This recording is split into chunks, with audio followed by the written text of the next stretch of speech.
Mavic Air 2. You may have some questions, like, So what's different?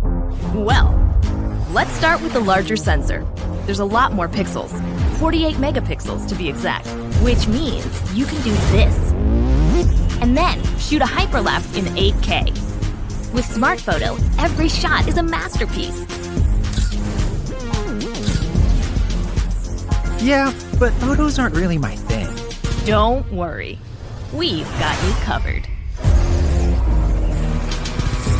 It also does 4K 60p video.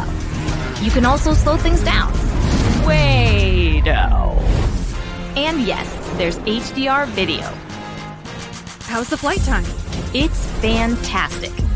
You're looking at up to 34 minutes in the air, a new record for the Mavic series. We've added Ocusync 2.0, so you can fly longer and see clearer. What if I'm not a great pilot? That's where FocusTrack comes in, so you can fly like a pro.